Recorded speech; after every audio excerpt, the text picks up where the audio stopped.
So I'm a plant guy, evolutionary biology, worked in forest ecology, moved into reclamation science, mostly terrestrial ecology, but I wore my gumboots all the time because there's a heck of a lot of wetlands in the Boreal forest, just as Suzanne said. So in the process of doing that, I learned a little bit about wetlands too, but I tended to just go as far as my gumboots and reach a little bit further. So Suzanne and her students went deeper. And then, 5 years ago, I joined the Alberta government in a new group that worked on oil sands policy. So I had 5 years to work really on reclamation work with the government. So it's sort of a little bit of that history and experience that I want to share a few ideas with you today. And I wanted to talk a little bit about ecological resiliency and to test whether it's a meaningful concept for reclamation policy and regulation. And really to start with, to say it's not a pedantic idea, it's not hopelessly complex, nor is it academic. In fact, I think the fact that 100+ people are here today would suggest that it's actually fairly important and maybe foundational to a lot of work that we do. I'd like to suggest, at least at the very end, that maybe there's some simple take-home messages we'll use from a regulatory perspective in terms of how the government might try to interact with industry as they manage their practices on the land. And then lastly, Clive actually had a different title for my talk. He suggested I was going to talk about barriers to establishment of ecological resiliency and then give the policy and regulatory context for that. But I'll suggest maybe there's some barriers and then there's opportunities and a number of systems already in place that I think facilitate adaptive management approaches to meet the objectives that have largely been shared already today. So my outline, talk a little bit about the current policy and regulatory system that governs reclamation in the province, to suggest there's been some evolving expectations over time and largely sort of present where we are, I think, today, and a little bit about where we might go in the future with respect to some regulations. Talk about best practices, some of the differences between capability and function or functionality. Targets, trends, checklists, and some research ideas. I'm not going to do this at all in a linear fashion, so you won't necessarily know where I am in this outline anywhere in my talk, but I hope to end off with a few important points. So to start with, and again, I don't have any metaphors. I've been known to use metaphors in my talk. They tended to be Tolkien in nature. Today the metaphor I'll use will draw mostly on experience in oil sands mines because they maybe represent a few things. One, the metaphor of all the challenges that we sometimes face with respect to rehabilitation, reclamation, and restoration. And they maybe articulate in some ways what our ultimate goals are better than some of the other sort of policies or policy statements or regulations that we have in the province. The main objective that we have that comes out of our laws and regulations for reclamation is to, the objective for reclamation is to meet equivalent land capability. So, number one, there's no free ride when you disturb public land in the province. You have to reclaim and you have to apply for a reclamation certificate at the end of the day before liability gets handed back to the government. Equivalent land capability in the regs is ill-defined, and it's ill-defined for a reason because there's so many different kinds of disturbance and so many different potential targets for reclamation in the province that we use a number of other tools after this to help us develop a vision for what the objectives for reclamation. And it's largely based on land use. In terms of how we intersect with industry in the oil sands sector is largely through regulatory approvals that are issued under the Environmental Protection Enhancement Act. And the approvals detail a number of things with respect to how companies can operate. They manage a number of components of air, land, water, disturbance, and conservation, but they also establish requirements, standards, make recommendations for procedures, mention thresholds, and outline a number of research components that companies are required to do. Key components I want to touch on here is we spend a lot of time asking companies and reviewing reports that companies submit related to a planning process. And so I'm going to touch on that as it relates to oil sands operations. We require reporting, and we review the reporting from a government perspective. With respect to the topic today, we'll sort of focus on aspects of conservation, the things that you save at the beginning so that you can rebuild the landscape at the end. and then the activities companies do with that material when they're trying to meet ecological targets. And then there's this period of monitoring, or we'll talk about the monitoring. It's not necessarily well established, and there could be a lot of improvements in there. And then there's this requirement to apply for certification. And so Ellen touched a little bit on certification aspects already, and I want to sort of bring this back into a regulatory or policy context. And sort of go back to a couple points that Clive had right at the beginning. He mentioned sort of some differences between prescriptive and outcomes-based approaches. And so we actually have both as requirements, as expectations for reclamation that companies have to meet. And these are, that can be applied to a number of different disturbances, whether they're on the oil sand side, certainly for in situ and for oil sands mines. These prescriptive reclamation standards largely govern a number of areas, maybe where we see risk.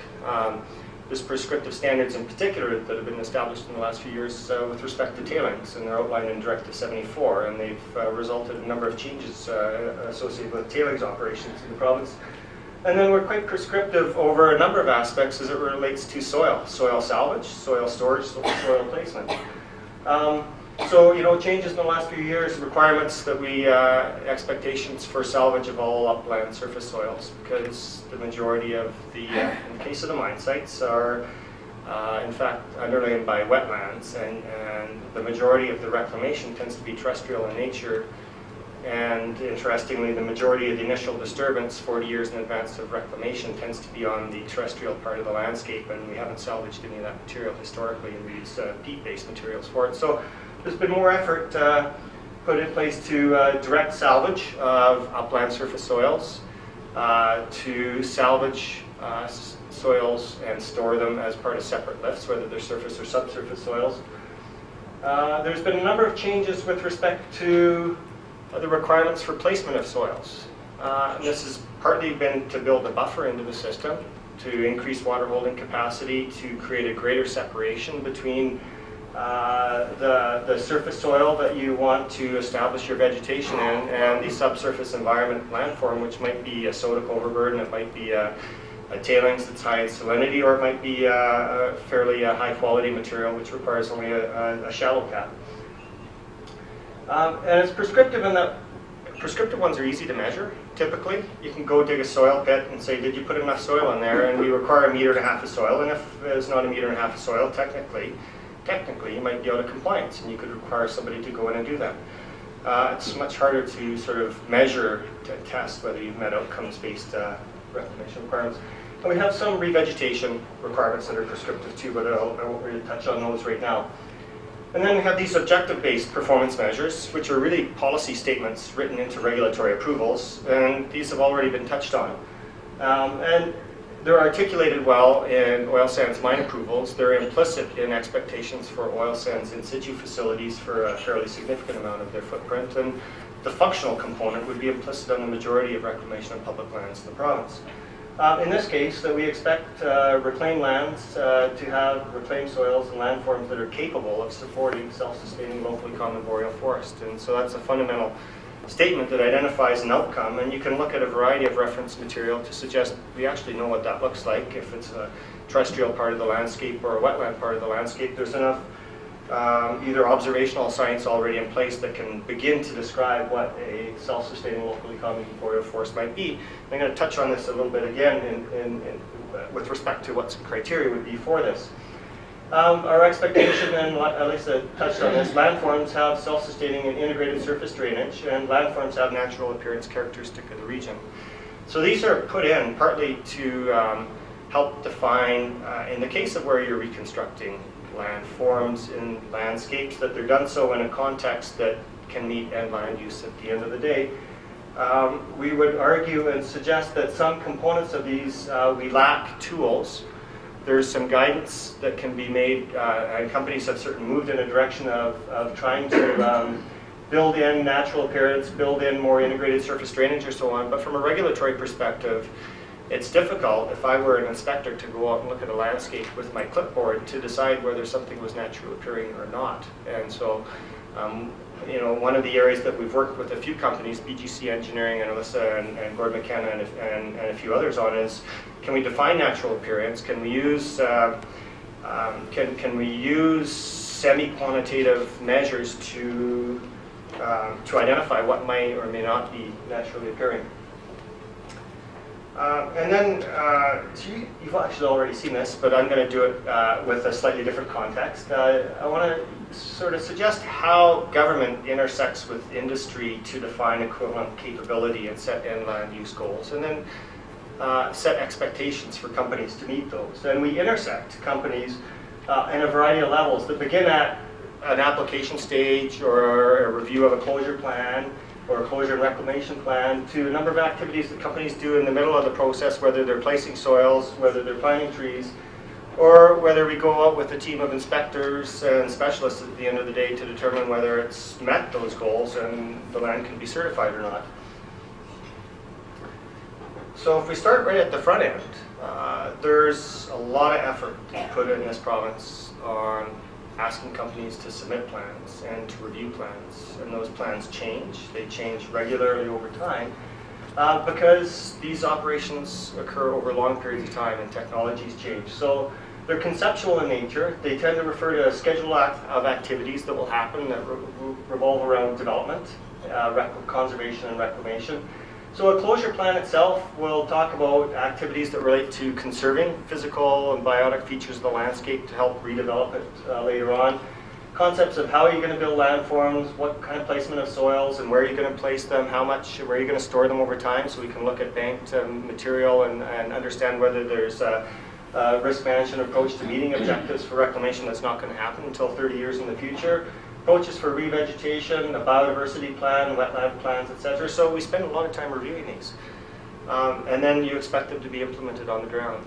Then technology changes, a new plan comes in place, and then you review them over again. So there's a real adaptive component here at this review and planning stage.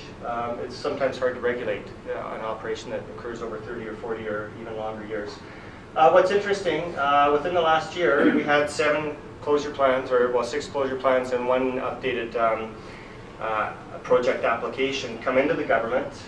And in doing a little word search, I came across the word resilience 29 times, and they covered the whole realm of references to resilience as we've discussed today, from sort of this concept of withstanding, concepts a little bit about resistance, concepts of withstanding disturbance and having a recovery over time, discussions about resilience as it relates to landforms and hydrologic regimes and so on. So one could suggest that resilience is already built into some of our policy and regulatory realm because companies are building it into their closure plans, and that's a document we use from a regulatory perspective to see if they're fulfilling their obligations. It's something that they shared to stakeholders, they shared with the government, and then they have to execute it through an operational plan. We intersect with companies on a regular basis when they do very specific activities. On an annual basis with the mines, a soil salvage storage replacement plan. Some of it's a map-based exercise of where are you going to salvage soils, where are you going to place them. In some cases it might be direct placement, as is happening here. In some cases it might be storing it for a period of time for later reclamation over here. And we know how many thousands of cubic meters of material are being stored and where they're going to be placed again in the future. So there's a planning exercise that's reviewed on an annual basis. There's an inspection component that looks at where the soil is being salvaged, how the soil is being dumped, and whether it's going to be dumped and placed in appropriate measure to meet the approval requirements. There's been a number of changes over time, and Dean alluded to these. I mean, if we look here, this is a bit of a, I'm kind of emphasizing something that's not quite true here, but here is a direct place soil on pond 1, and here's a stockpiled soil on pond 1, but they actually have to be 1 year apart in age, so it's not a pure emphasis of what happens when you directly place soils. But were you to go out there today and measure things like species diversity that resembles a natural boreal forest, this side looks much more natural after 3 years than this side does. And then, some other changes in practices, the incorporation of a lot more structure during placement, whether it's on the, I mean, you just heard from Terry the changes that are happening on the in situ side of the footprint, and the same occurs on the mining side, the incorporation of coarse wood material and coarser rock fragments to provide diversity within a reclaimed landscape. So we also spend a lot of time, largely at the Cumulative Environmental Management Association table, developing manuals and guidelines perhaps for best management practices, but they serve three purposes. They're a planning purpose that companies use to guide their planning process for revegetation, for wetland development, for managing soils, or this is the BMP document that Dean was talking about that he was an author on for managing soils as well. So they serve a planning purpose, they serve an operational purpose, and they're now evolving into serving as a management purpose from a government perspective, because we built in monitoring components to some of these. So the Reveg manual, as an example, has a monitoring component for companies to, the expectation for companies to monitor some very specific requirements to understand whether they're meeting expectations or not over time. And just to talk a little bit about certification. So you do the reclamation, then you monitor. Right now it's relatively ill-defined what you're supposed to monitor. But a framework that we've developed at SEMA is one example that's going to help guide oil sands mines monitoring for performance purposes to meet some aspects of equivalent capability as we've defined it. And these all intersect with the issues that were discussed with already with respect to resilience. The main objective of reclamation being to establish equivalent capability. So what is the capability in this system to become a self-sustaining boreal forest? So the foundation is the landform, and the foundation then are the soils and that you place on there, and the foundation are the species that you plant at initial establishment. That's the capability of that site at the time when most of the reclamation is finished. So there's a number of requirements that have to be put in place, and there's a number of things that you'll be expected to monitor over time. So Ellen's alluded to those in some of the criteria and indicators that she mentioned earlier. There is a functionality component. So you establish the capability, but the system can't just be capable of doing something. It has to start doing something. You need to see net primary productivity. You need to see nutrient cycling. You need to see a number of ecological functions established on there. And that's the second part, the second main objective that we've built into the CNI framework, talks about ecosystem function. And this is the root of this discussion that led to this workshop today, that's led to the project that Clive is doing. Is while we were developing this CNI framework and we came up with these three objectives, we realized that there was one criteria. There was no single criteria that was asking the question, are we meeting the concept of self-sustainability? And we decided resilience was a criteria that could reflect on that objective. And so we built it in there knowing that we weren't really sure what it was, and it established to, the ideas that will come out of this and will come out of some other work. And then what is a big driver for all this is end land use. Either you make that decision early on during the reclamation process, you target an upland boreal forest and you expect it to have functions that serve for biodiversity, traditional use, and wildlife, and then you can measure some of those over time, and that's what we built in a number of indicators for that within the framework, recognizing that there's still a lot of work to be done.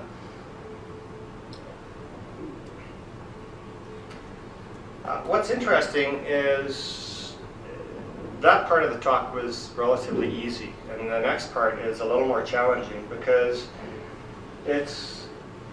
we regulate these activities in a very similar way. So we'll hand Terry an approval for an in-situ facility, and we'll hand Steve Tuttle at the back there an approval for his oil sand mine, and they'll have some of the very words, similar words in them, but the impact of these facilities on these landscapes are fundamentally different. And this is just a satellite image of two regions, exactly similar size, the same time period of facility development in them in terms of their maturity relative to the industry that's being imprinted on that footprint. One being oil sands mines, one being largely an area dominated by in-situ development. So if one were to ask the question today, is one of these landscapes more resilient than the other, I think we might know the answer. If one were to ask, are we going to do things to try to rebuild resiliency, rebuild capability, rebuild ecosystem function in these landscapes, you're going to do a lot of different things here than in this landscape. One is truly driven by a number of constraints related to landform design, reconstruction of the landform, because we turned everything upside down here. And this veneer of development could be arguably a restoration process where a much finer veneer of the landscape has been impacted, and we're more concerned about fragmentation and restoration as opposed to reconstruction, rehabilitation, and reclamation. And so, which then begs the question, will the expectations be different in these two landscapes? In one landscape, were one to look in this particular area, there is no reference left there. Hundreds or thousands of hectares have been disturbed. They're in the process of being reconstructed. But the reference is actually a long ways away. The inherent capability of this site at time of reclamation is less than any particular part of this footprint. So one might suggest, if we use the same expectation of recovery in a mine landscape, you're going to have to do a little bit more to meet a reclamation within a period of time than what you're going to have to do on the in situ or the upstream oil and gas side of the footprint for setting objectives. Not only do we have a reference condition area right adjacent to this footprint, we also have, relatively speaking, thousands and thousands of opportunities for recolonization of this landscape once you reconstruct the capability for that landscape to receive propagules from the adjacent forest land or the wetlands. So you actually saw these three pictures. They were talking about landscape, landform reconstruction on Suncor Pond 1. A little bit of a side story on adaptive management. If you actually feel like going into the government library, go and try to find the 1963 application that Great Canadian Oil Sands submitted to the government for this facility at the time. And there was an application for a small 15-meter high water retention pond right next to the river. If you wonder why there's a large tailings pond right next to the river, it's government never approved it, industry never planned it, it kind of happened. And then, it got managed over time, and it's now at a point where we hope the risk is being taken off the landscape, and it's starting to provide some ecological function back as a result of, at the end of the day. But that's not the point of showing these particular three pictures. It's really a question of sort of what milestones do we intersect with here, where we can, affect, in particular, the establishment of ecological functions, where we affect issues about resiliency over time, where we build buffering capacity into the system. In the case of looking at a tailings pond, there's a number of things that are just necessary for management of tailings ponds. You have to dewater them, you have to remediate the surface. And then you get into this issue of, well, you design a landform. You provide capping material so that in places where there might be saline or contaminated water, that it's not at the surface. You place specific soils to meet specific targets for reclamation. You choose a number of species for your revegetation purposes and your monitoring. So some of these are just specific milestone activities. If you don't provide inherent capacity at that time, it's not going to be self-evident or built in over time. It's not going to be an emerging property. So there's other components that are emerging properties that are part of the biotic community. How and when might you measure a number of ecological properties is what we struggled in this whole C&I framework. And I'd argue that I believe we've built a number of criteria and indicators in there that are just inherent parts of the boreal forest that will meet the objectives of resiliency over time. And this is just, if we want to look, here's exactly the same place in the forest that I did some research in before I joined government. And top of the Bison Hills back in 1999, just when they placed the soils. 3 years later, a year after planting a mixed wood forest in there, 2 years after establishment, it was just a sea of foxtail barley with some fireweed in there. Planted aspen and spruce in that site in the year 2000, and then this was in the summer of 2010, 2011 actually. Back there measuring this year, and there's spruce trees that are over 4 meters tall. There's aspen trees that are over 6 meters tall in this area now, and you're starting to see wildlife usage in the area. It actually arguably represents the absolute brighter side of reclamation, as you'll see in the area. So I might argue, and this is what I'm going to argue, that really a resiliency is, if we want to measure it, it's a checklist of a whole bunch of other things that you might do. Some of the checklist might be built on some things that you'll measure in an individual plot. Demonstrated functionality that might relate to resilience might be by putting instrumentation in that are going to measure some things that change over time. Sometimes you might retrospectively go in and do some things like we were doing here, cutting down trees to look at basal area growth and site index. And some things are, you might dig some holes and look at capability by understanding, what's your total soil nutrient pool. That's your capacity to provide nutrients for this site for the long term. So the checklist is going to have some landform design components, some soil cover design, some revegetation.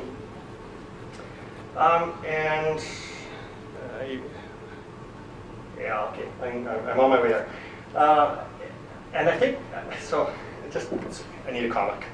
So here's just a little comic in the middle. Probably I realize now nobody can read it, so I'm just going to demonstrate. There's a little guy comes up to a lectern, in this case it looks like. There's a little lever and he pulls it and he gets zapped.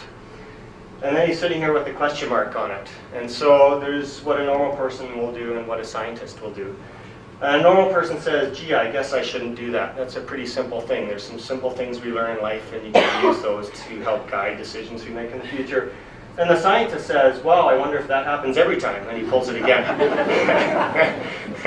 So what's funny, I think, so I look in our house, so my wife's a scientist too, she was up here speaking earlier. Although she's a much better scientist than I am, she acts like a normal person and learns quickly from her mistakes.